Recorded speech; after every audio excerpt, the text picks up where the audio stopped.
Got it. Got it. Hello, you tubs. I think I'm good. I think I'm ready. I'm good. There's not too much. We was born ready for this. We needed Just gonna them to do get one ready for last Google to us. see if anything has come out.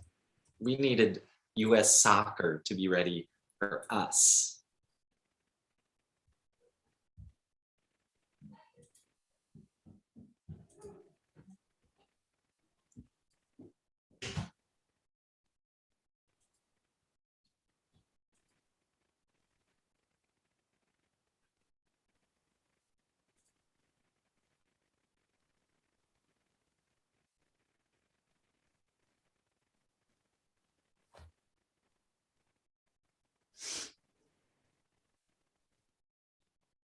YouTube only content.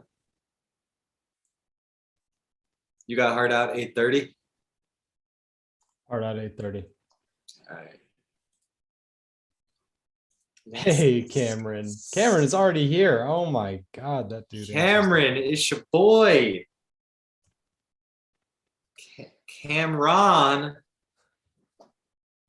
One striker for a 2-game window. One striker, 2 games. Okay, let me tweet out the link. Cameron hit that little notifications button. That's how he got ahead of the game. What you got to do, people.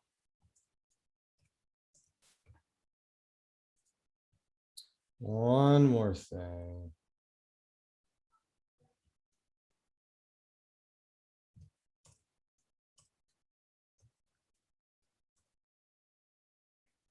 Sorry, YouTube. Almost there.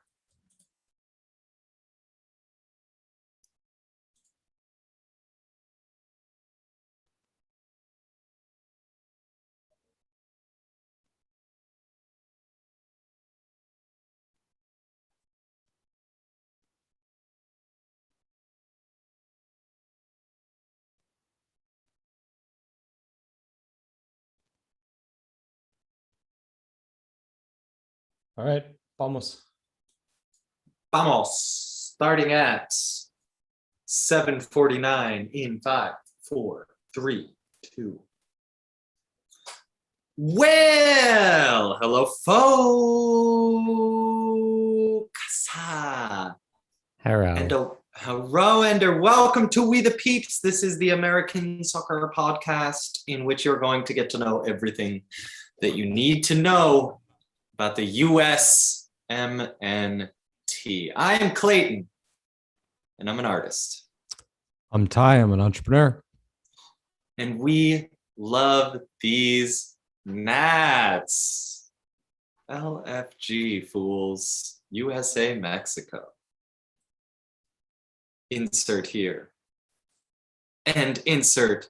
Welcome, folks, to another Rasta Pod. It's a huge day in the world of US soccer, as it always is when we are here to discuss a USA versus Mexico game. There's no such thing as a small US Mexico. Let's go.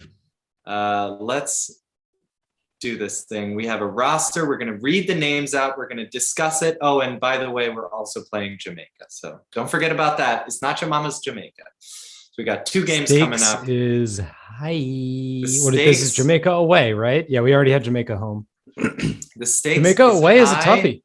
It's a toughie. Yes. You got to bring your best defenders for that. Everyone's like, I got to tune in. It's USA Mexico. And we're like, welcome in to the USA Jamaica preview show.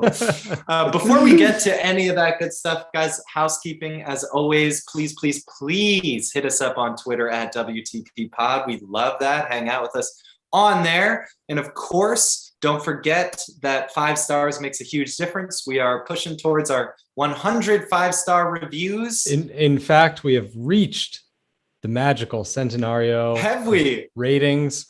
We're so grateful. We're at 103 ratings, including at least 2 that I made at the Apple Store. Guys, keep it real. Keep it real. Let's just keep it real. Leading by example over here. Leading by example. So thank you sincerely to everybody out there who has supported us with your monies, with your free star currency that we crave so much. Those Jurgen stars. And your kind words. People said really nice stuff in their reviews. So thank you. We will find a way to read those out on the air. Someone will I'll have to get an appearance from someone, maybe. Okay, we are doing Jurgen so, or as a reward for getting Pizarro, us to Dr. 100. Joe. We will consider we will book a guest, a famous guest of some kind, to read your reviews on the USA Mexico recap. Sounds good to me. Thank you guys for that. Also, for those of you who are already supporting us on Patreon, patreon.com/WTP pod. Thank you so much. You are keeping the lights on. You are keeping my background up on YouTube. You are making even better than stars. You're making it possible for us to do this show. You can do 5 stars or $5. $5 makes you a ratified peep, and it makes a huge difference. Lastly, find us on YouTube. Just search We the Peeps. You know how to do it. Use that search bar. Find us up. Hit subscribe and hit that notifications button, because if you're like all-star peep, ratified all-star peep Cameron, ultra ratified, ultra peep, ultra ratified Voltron peep Cameron, you are Super Mega Saiyan, Mega. Super Saiyan. You are getting those notifications, and you're the first one logged on to the YouTube stream because you hit that bell. It's almost as if we actually like scheduled it and announced it. That's how on time Cameron is. I've never been more on time to anything in my life. Yeah, I think it makes me realize I've been late to everything I've ever done. I just realized. I wish I had a bell. Man. I just realized I've been late to everything this whole time. I got it all, right, Ty? That's all the things. If you could just subscribe to like a loved one needs a call. A loved one is in trouble. Yeah. Okay. Anyway, I think we got to all the things. Let's get to it. All the things. And baby. USA Mexico. Guys. Two gloves. Sweep sound. Let's give out some gloves. Let's do some rosters. This hath droppeth. Let's go. 2 gloves. Both gloves. Are you sure there's 2 gloves going to one person? Or yeah, are you sure of any one person? 100% both gloves, Sean Johnson, all the way, all day, baby. Sean Johnson, it's your time to shine. Controversy. You made it, son. Sean John. Everyone knows Twitter is on fire about Sean Johnson's goals disallowed stats or whatever. Exactly. Just kidding. We got 3 goalies with us. Sean Johnson will be present for these games. Expected goals for against upside downsies. Expected benching. Expected benchy goals. Sean Johnson has 2 expected bench appearances. He leads the league. Okay. And then we have, of course, Man City. He's the goalkeeper for Man City. Zach Steppen. And welcome to Enter the Turnerverse. Matt Turner, 2 hands. Matty 2 hands Turner is Matty 2 hands. Matty 2 hands. You know him, you love him. Guys, defenders, let's go. Reggie, the soccer player formerly known as Reggie Cannon. In the middle, we're going to have Mark McKenzie, Chris Richards, Miles Robinson, and Walker Zimmerman. Whose name did I not mention here? Get to that. As wing back, left, right back options, we've got Anthony Robinson, of course. We have Sam Vines. We have Andre Diedlin. And guys, welcome in new favorite Pookie baby of the year, Joe Scally. Let's get it poppin'. With Joe Scally, welcome in all the way, Bundesliga's favorite. A man who no one has ever been excited by, except you, Clayton. Joe Scally's with us. I love Joe Nothing like a good conservative fullback to really amp things up. Joe Scally just brings the temperature down of every conversation. He's a one-man bomb squad, this guy. He just, between Joe Scally and Reggie Cannon, there's just utter silence. They just cancel each other out. All right, midfielders, let's have Kellen Acosta, Tyler Adams, Gianluca Busio hop on this booze cruise. Oh, Boozy who's baby Cruz? Gianluca Buzio. Oh, We have he's Sebastian. on fire. He's flying down the canals in Venice. The Boost Cruise is on the loose. Boost Cruise is loose. It's the loose Boost Cruise. It's the bringing loose us a caboose. Venetian Boost Cruise. Let's fucking go. We've got Let's Sebastian go. Legit. Too legit to quit. I just can't quit you. Too Sebastian legit. Too The legit best to quit. is yet Berhalter to come. cannot quit you. Cannot quit you. The best is yet to come. Manifest Weston, Weston, McKenny. Oh my word. Eunice Noam, Eunice Love, Eunice Musa. Eunice Musa forgotten. It's Eunice Musa. And Christian Roldan rolled and rolled and rolled and rolled and rolled. Dan, let's get on in here. Brendan Aronson for sure. A.A. Ron Swanson song. Pauly Areola Nips. Pauly Areola Nips. Pauly Areola Nips. Jesus Ferreira. We believe in Ricardo, Jesus. We believe. Ricardo. Pepe Le Pew Pew Pew. Pew, pew, pew, Hop pew. on the train. Pew pew pew pew. Christian, the Porcelain Prince Pulisic is back. He's back. He's been mended. He's being shipped in like layer after layer of bubble wrap. Yeah, he's being brought by hand by the repair shop, as seen on Netflix. And of course, Tim Weah, the world's leader, the world's future leader. Tim Weah, Thai. That's a bunch of names. It's also a bunch of not named names.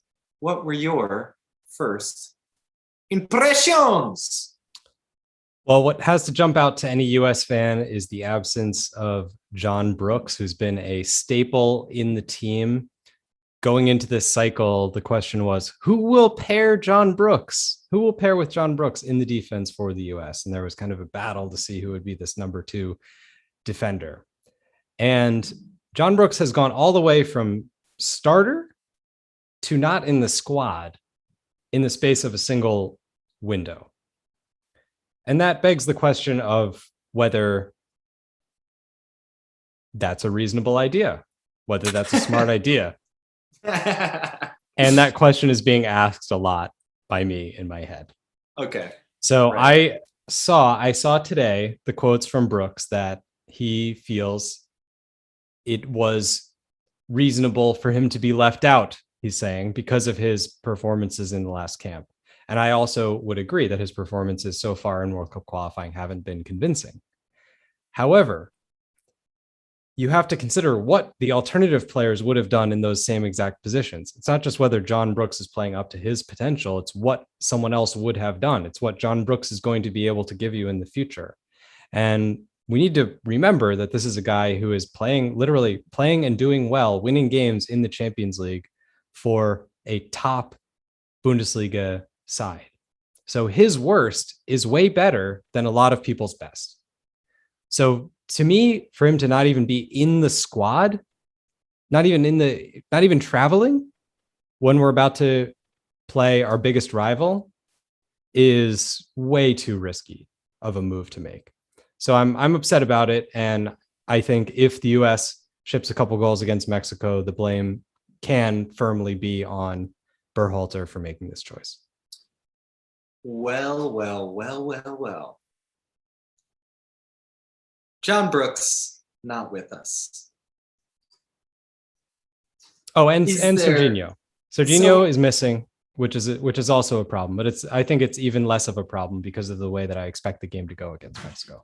I don't expect Serginho Dest to be able to do Dest things necessarily against Mexico. Like someone like Scally, I think, could come in and do a good job. That would be a pretty crazy first cap.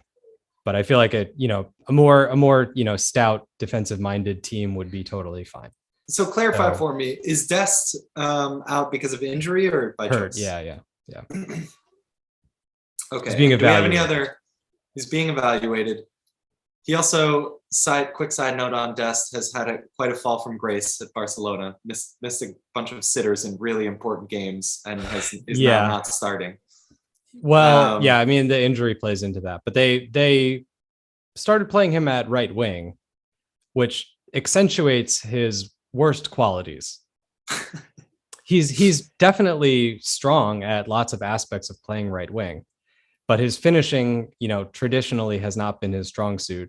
His like nuts and bolts finishing. He comes up with the occasional stunner like he did against Costa Rica, but he isn't composed. He's not a composed finisher. Let's put it that way. And he has been not composed for Barcelona lately.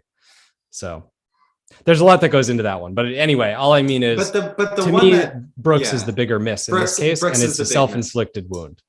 And so isn't there's also so much to be said for continuity, and there are players on every team that you need to know will start, and your team lives or die by those players, right? So Christian Pulisic is one of those. If he's healthy, he plays. And if he's playing poorly, he still plays because he's Christian Pulisic, and teams need that. They need their Frank Lampard of vintage Chelsea. Tyler Adams. Tyler Adams. Out there. He plays regardless of how he's doing. I would have put John Brooks on that list. So even a crappy John Brooks, I would have kind of just lived or died with. So, but let's throw that to the side. Let's say he does need to, earn his place based on performances. I'm still not convinced that he shouldn't be here. His performances were not great, but yeah, like, I don't know. Like the Costa Rica goal, I feel like was mostly Weston's fault. Yeah, I feel like I need to go back. I don't remember. There were definitely a couple moments where he would look shaky. He was, again, he wasn't locked down, but he also, I think, was a lot better than you would get out of. I feel like we're all drinking Kool-Aid. Like I don't remember anyone leaving the past camps complaining about John Brooks's performances. Oh, I do. I definitely saw that, and I thought the same. But at the time, I also thought, it's him not doing as well as he should because of the standards that we have for someone of his caliber. It's not that it was like atrocious, get him off the field, pull him, take him off in the 30th minute, he can't handle it. As we have said about like Mark McKenzie, for example, in the Nations League final. That has happened. Yeah, that happens. That happened. And no knock on Mark McKenzie. Like I think that was his first cap or second cap, something like that. It's insane. So it happens. Like we see performances that are like that at times, but I don't remember any of that from Brooks in the recent past. Yeah. Maybe there was one of the qualifying games where he was like really, really bad in the first half. Maybe that El Salvador game, I forgot. Yeah. So this was a pretty bad decision, we think. I don't know if there's much to discuss. Sure think so. Unless there's some factor that's not being said, but if it's just based on form, for him to go from like number 1 in the pool down to number 5 or 6, where he's not even called into camp, is ridiculous. How can that happen? And isn't there so much value to have a Brooks on the bench too? Like, I'm sick of. Or for game 2, like sit him in game 1 and play him in Jamaica. Yeah, it makes me a little, nauseous because of all of the windows we've been wishing we had a healthy John Brooks and suffering through Brooksless lineups, and to have him just at home doing yoga, like, ready to play. It doesn't make a lot of playing sense. In this men's league. It doesn't to make pass a lot the of time is pretty upsetting. I can understand kind of the sending a message thing as well, but I think it also sends a message if you take him and you sit him. You don't start him against Mexico, and you plan to bring him on in the 60th minute. If you start Chris Richards ahead of him, that sends a message. For sure. But Chris Richards, I think you could argue, is playing at a similar level at the moment. So we have some able-bodied replacements there. So it's going to be Richards, Robinson, we hope. Richards, Robinson, yeah. It's very, very dicey. If it works out, great, but it's very concerning to me to go into a game where we expect, especially one where we expect to be on the back foot and we're going to be dealing with some explosive attackers, to not have probably our most talented defender. So feel free to bring this back up again later, but I'm going to move on from the Brooks thing. Let's move on. I just don't know what else there is to say. It was the wrong choice. It's upsetting. Sure seems that way. We'll hope for the best. Joe Scally, real quick, in all seriousness, is an exciting player. He is. I'm not sure that everyone knows about Joe Scally, so I guess I'll take this one. Joe You Scally take this one. I think you've got more Scally experience than me. Yeah, I definitely have more Scally pizzazz. That's for sure. Joe Scally introduced himself to the world in a win. It's scandalous. He introduced himself to the world in a win against Bayern Munich early on in this Bundesliga season. May have been a draw, but it was a really great Borussia Mönchengladbach. Well, he beat Munich 5-0 recently. Okay, that's in the cup. That was more recently. Yeah, that was more recently. That was, he introduced himself to us in our early on in the season, like great performance against Bayern, and then recently that same Borussia Mönchengladbach, which you may recall is the random club from which we got Timmy Chandler and Fabian Johnson. Yeah, no Timmy Chandler, but Timmy Chandler was never there. No, never at Mönchengladbach. You sure? Do you random club? Their random club. So Fabian Johnson, though, for sure. Yeah. Look that up for us, Cameron. Where was Timmy Chandler? Where was Timmy Chandler at? All right. Anyways, Joe Scally. He is an extremely reliable nuts and bolts defender. He is doing something at a high level that we don't have in the pool. We have fancy pantses like Anthony Robinson and Serginho Dest. Joe Scally is gonna do exactly what the coach asked him to do every single time, nuts on. He makes very few mistakes. He has very high percentage of connected passes, and he provides a little bit of attacking threat. He's enough that he can fit in the modern game. But he's not going to blow your socks off with his dribbles. You may even go a whole 90 minutes without realizing that you watched a Joe Scally game. But what will not happen is Joe Scally will not get burnt, hilariously. Nobody is ever going to facialize or posterize or whatever the kids are saying these days. No one's ever gonna make a fool of Joe Scally. And he's never going to be caught 20 yards up the field at the wrong time. So that's what you're going to get from Joe Scally. He's a young man, and he's a solid player that people should be excited about. So is this the kind of player where you would play a back four and then you would play an aggressive left back who can bomb forward, and then Scally can slide back into the defense to make a back three? Is that a reasonable usage? Yeah, that's a reasonable usage. He is the type of player who, he can balance out a more aggro wing back on the other side. Yeah. I see that. And it strikes me that while I wish Greg had taken the ripe opportunity in the last camp to get him some caps before a truly pressure situation like Mexico, I feel like he would be fine. I think if you can, he will be. If you can start and go 90 against Bayern Munich, you can start and go 90 against Mexico. It's not as big a deal. If that's the only thing you take away from this, if you see Joe Scally on the starting lineup, have no fear. He's going to be fine. He's not going to do anything weird. He's ice cold. He's going to do exactly what he's been doing in training and his whole life. He's just going to Joe Scally it up out there. Don't worry about Joe Scally. He's fine. All right. I love it. We need that. Yeah. It's been a long time since we've had a stay-at-home fullback. We've got all these bomby forward fullbacks all over the place. Yeah, and I don't even know if I would define him as a stay-at-home fullback, but he's definitely just more chill. He's a low blood pressure fullback. So I'm all right with that. Excited to see Sam Vines. Very excited. Yeah, I'm happy to see Sam Vines. I like him.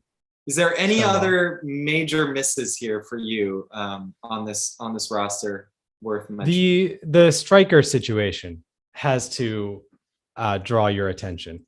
So it feels like we're just setting ourselves up again for having a situation later in the camp, or even in game one, somebody gets an injury and then all of a sudden someone's playing at the 9 who's not used to playing the 9, and then this becomes one of the narratives and reasons why the team isn't doing well. And it just feels like there's so many of these like simple roster choices that Greg could make that would just avoid the potential for some of these issues. Like we've had all these camps where we ended up, one or two things went wrong, and then all of a sudden we were up a creek. So Yeah. It just seems really logical, at least, to have more than one striker. I don't know. So Jesus Ferreira, I guess, yeah, Jesus Ferreira withdrawn, is a nine, and yeah, Tim but Weah can do the thing as well. and we like that. I mean, if that's Greg's I love plan, Tim I'm Weah down. at the Yeah, nine. But he doesn't do it frequently for Lille, but no, I mean, I think he'd be fine. I don't know. Nobody, we can't even get Hops. I guess he's not in good form. He's not playing very much in Spain. yeah. So Zardes DK. I mean, it's DK's hot AF right now. I don't know what that guy's got to do to get called in if this isn't good enough. Oh man, DK had some rough time, but he had a rough time, but he was hurt. He was hurt a couple months ago. He played badly while he had one shoulder, and now he's out. Even if he hits form again, it's strange. I think Berhalter just didn't like the way DK did his thing. He just didn't like what he saw. But the Zardes exclusion is notable for me. I think another example of Berhalter. It's notable for me too. Like I'm not complaining. Like I'm not the biggest fan in the world, but I don't know. It feels really chaotic. It feels like like a rough work environment. Mm-hmm. One day you're in and one day you're out. And these are players that I don't think a lot of the fan base was necessarily like clamoring for them to not be in. Like people wouldn't have been complaining if John Brooks was in the camp, Absolutely so not. It's strange. It's especially on the verge of one of the biggest, most challenging games in qualifying. Which I'm pumped for. I mean, I can't wait. Yeah, I can't wait. USA Mexico. Oh my God. This could be simpler. This could be better. But let's talk about Mexico. What's up with Mexico? What Mexico are we facing this time round? Mexico's in a interesting moment. They're transitioning between generations, but it's not really taking. So they're in a similar position to kind of where the US was in the last window, where they're reliant on a number of mid-career and older stars to pull them through. And it looks like this campaign is coming at a time that's not too late for that group. And that group has been relatively successful so far, though they've had a number of close calls. They had a draw last window with Canada, and they've had moments where they were about to have some pretty disastrous results and they turned it around late. So this is not a dominant Mexico team by any means, but they've had more of those Mexico moments where they've just been able to pull it out even when their performance hasn't been very good. And that's made sure that the table still looks good for Mexico, even though under the surface, there's a lot of problems there. And I am frankly stunned that Tata Martino still has a job, because over the summer, Mexico lost 2 finals in a row to the US. First, A team against A team, and then a pretty good B+ish Mexico team lost to a USC team in the Gold Cup final. And those are just things that prior Mexico managers did not survive. So I am stunned that Tata is still here and gets another shot at this. And it's hard for me to see him making any of those same mistakes again. And I think he's going to learn from those experiences. And Mexico is going to be a really, really tough opponent. So what do you think were the mistakes that he made in those finals? That's a great question. I think when we analyzed those games, we didn't necessarily think that Mexico had really poor game plans. Things kind of just fell apart. So I think emotionally, the Mexican team and the sort of mindset around the group wasn't necessarily as professional, cohesive, and killer as it needs to be. And the US was able to kind of ratchet up the pressure, turn the games into kind of track meets. And then, especially with the intensity of the atmosphere, it led to some chaos that ended up falling in the US's favor in both cases. So I think probably the approach on the Mexico side will have to be, look, we're the more talented team. We're comfortable. We know their personnel. They're a young team. They haven't been in this spot before. We've been to World Cups. They haven't. they should carry a certain air of confidence and try to outthink the US and not just try to outrun the US, which is going to be harder given the composition of the team. Yeah. Well. The intensity always goes up whenever we play Mexico. We will be streaming on YouTube. The last time we played Mexico, I believe we ended up making a compilation video of our reactions to it. We did. This time it'll be a lot easier to edit because we'll be in the same place. Be up in Crown Heights on the night. Kicking it. We will have guest of the pod, Amos, who will tell us about hooligan culture around the world. He's wildly knowledgeable about this game. Amos will be shirtless. He's an insane man. With love. And so we're gonna have a fantastic time live streaming this game with you. Be there, be square. Turn us on your laptop or your phone or whatever while you're watching this one. It's gonna be super, super exciting. I can't wait. And having 3 US Mexicos in a year that are real, three competitive US Mexicos in a year is a real treat. One consequence of COVID obviously being crunching a lot of these games together that otherwise would have been more spread apart. So I can't wait to see the latest chapter in this long saga, and also to see whether a new location for the US for this game will deliver similar results. The US is in Cincinnati this time, and they have to carry the torch of a long US winning streak in Columbus that ended thanks to Jurgen Klinsmann in the last window. Well, folks, we will finally get to see, quite likely, Tyler Adams, Weston McKennie, and Christian Pulisic suit up all at the same time for this. Yeah, and so that's 3 out of 11. So quickly around the horn, Pepe. Well, I just want to say one thing about our triumvirate. Yes. Which is Weston's playing really well. Tyler Adams has had a rough go of it. He was at fault for some goals and some high profile moments in the Champions League. He's been criticized by the RB Leipzig faithful and accused, sort of Jesse Marsch has been accused of playing favorites with him because, of course, Jesse Marsch loves Tyler Adams for all the reasons that we do times a million because he broke Tyler Adams. He recently had a really good game against Dortmund, and it may be coming back around for him, but he's showing recently a tendency to over exert himself and kind of lose his cool in big moments. And Christian Pulisic is coming off of a long injury layoff. So I want to temper some hype a little bit here for Pulisic and Adams. But we have every reason to believe that Weston McKennie is going to come and ball out hard. Yeah, Weston's in the form of the best form in recent memory. I'll put it that way. I think we could say the form of his young life. It's definitely up there. He had a stretch last year for Juve where Juve itself was doing a lot better overall. And he had a similar run where he scored like 3 goals in a month or something like that. But that's what he's done this time. So I think he scored in 2 consecutive, maybe 3 out of 4, something like that. And in the games that he scored, he was basically the only good thing that Juve did. I mean, it's like Dybala and Chiesa like whiffing endlessly, and then Weston like grabbing the game by the scruff of the neck and doing anything he can to get Juve to win. And they didn't.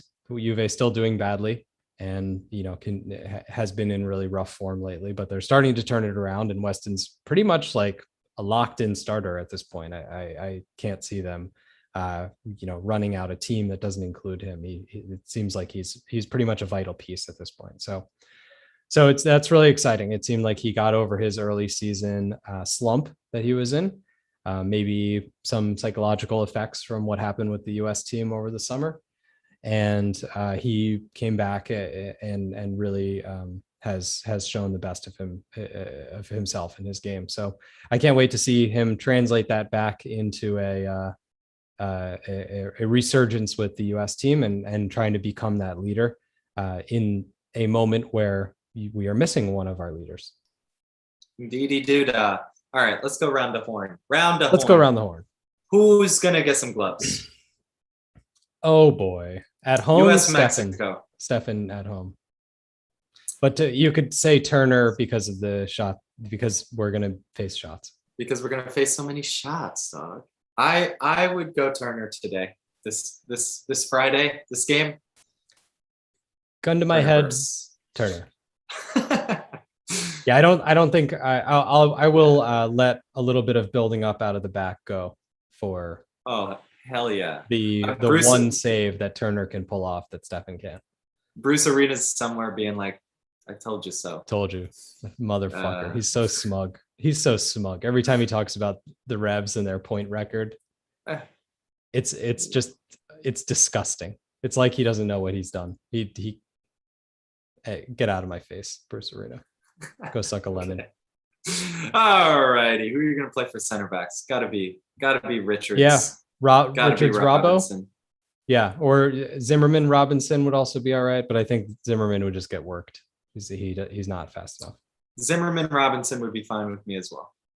All right. But let's go Scally. Richards, Robinson, because it's way more fun. Scally all day, baby. Scally. Get in there, baby. Scally, And then Anthony or Yedlin, yeah. Scally Yedlin. I think Scally's on the left side. Works. Yeah. So Scally Yedlin. I had our conversation earlier. I started to doubt myself, but I'm pretty sure he's playing left back. Okay. I'm going to fact check that. Do it right now.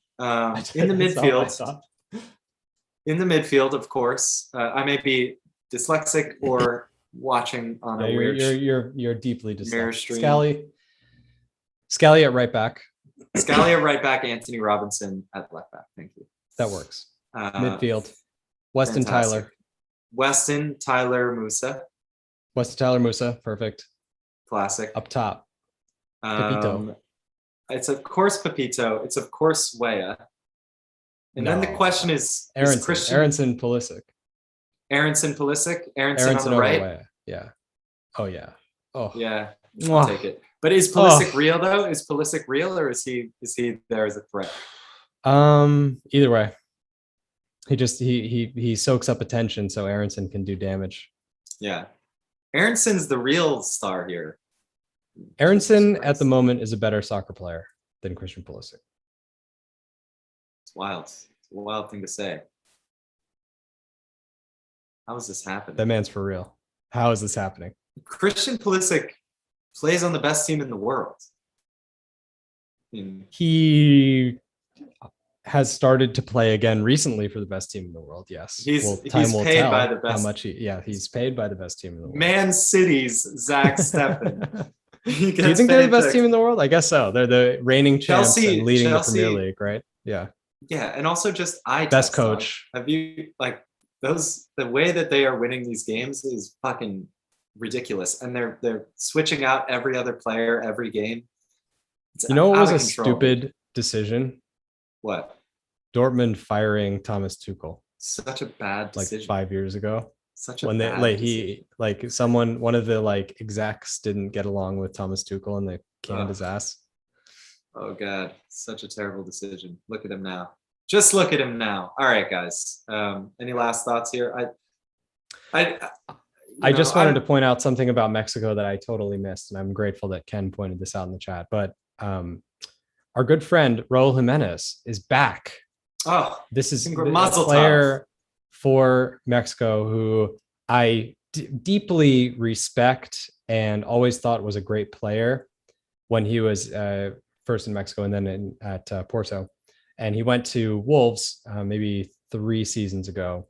And I didn't expect him to succeed necessarily. I thought he had a shot, but he turned out to be one of the best strikers in the Premier League. Definitely top 10, if not top 5.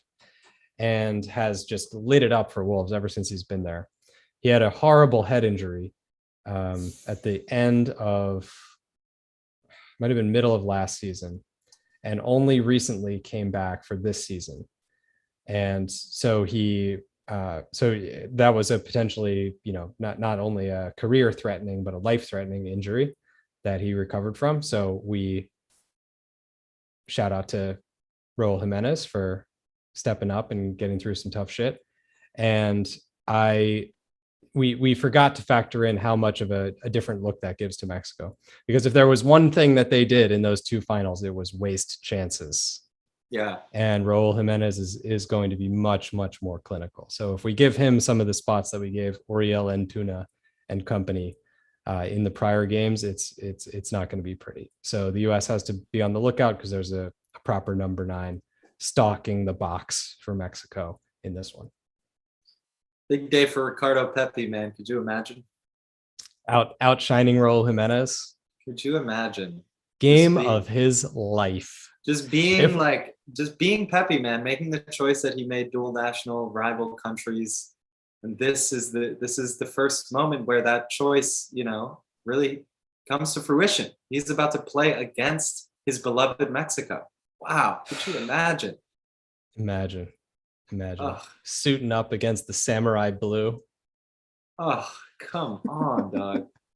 And just being like, and also just the crest, man, like USA, crying. Baby. He knows what's up, man. He knows what's up. This guy, incredible. We believe. Let's go, Ricardo. Let's go, Ricardo. You got this. I deeply made the right choice. You made the right choice. Yeah, I deeply appreciate any opportunity to jaywalk or cross caddy corner, as they say. I'm sure the numbers don't pan out particularly impactfully. I'm sure it makes very little difference to how quickly I get somewhere, but it feels like I'm making progress much quicker when I jaywalk and walk and cross caddy corner. I really love any and all opportunities to wear face paint. Halloween is only one day out of the year, but the face paint remains. So I am looking for my next opportunity. Let me know, guys, what it actually is. And of course, I super duper love when anything that I think we don't take the time to appreciate chargeable items. There was once a time when watches needed tiny little batteries, and the concept that you could just charge something up and walk away was you had to go to the store. Yeah, man. Dear God. Dear How good do you do God. that? So I deeply appreciate all my chargeable items, but I don't love any of that stuff as much as I absolutely love the tats. Let's go, boys! One more. Oh, they got this. Stopping my recording. I can take 5 minutes because we have some questiones. Let's do it. Kwame agrees that the Brooks thing is bad reasoning. Ken says it's more about the attitude that Brooks had towards GGG. I don't have any evidence of that, but I could definitely see that happening. Chandler played for Frankfurt. Thank you. And Scally getting a lot of love in the chat. So Scally's awesome. Weah and Ferreira both are better as withdrawn strikers. Kwame says, I fully agree. So it's a problem. If Pepi strains a hamstring in the warm-up, but that's God, what are we gonna do? But that's the concept, though. So we can play with an out-and-out striker like Pepi, or we can play with a withdrawn striker like Ferreira or Weah. And no one correct. And no yeah. Okay. That's the false nine. And Aronson and Pulisic just are there to score goals. That's a real formation. All right. that I'm down. do. I'm down. I didn't know anyone else was down, but I like the no striker. That's a thing. All right. I'm with it. Let's go. You can do that. No strikers. Pepi only. And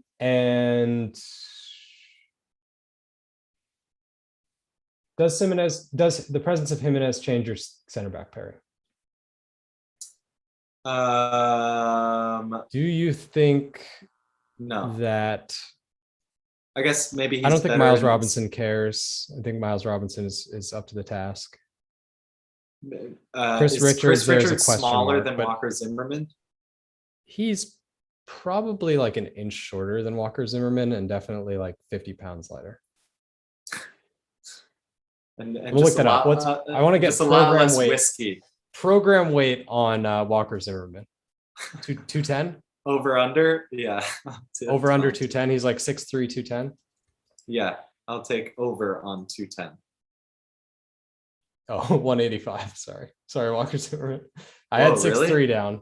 6'3", 185. That's I don't think that's true. It's just got Chris big Richards dick is like energy. 90 pounds. Yeah. Let's Chris Richards program weight 192. Dude, I did have the height exact. 6'2", 192. That doesn't make any Walker sense. Zimmerman is just a string bean. This And person Richards does more of a not tank. weigh 200 pounds. I'm sorry. Look, You're gonna show us a picture right look now? at this person. I mean, now it's all in the knees. Where is it? The hair? It's got 50 pounds worth of hair. Come on, man. I don't know, man. All right. Kwame pointing out that the Liverpool does the false nine thing and it works. Jesus Ferreira, a slight downgrade from Bobby Firmino, but I can see the comparison. Yeah. I can see the comparison. Yeah, It's but the crap I mean, Bobby Firmino. the good news is that Brendan Aronson and Mo Salah, same.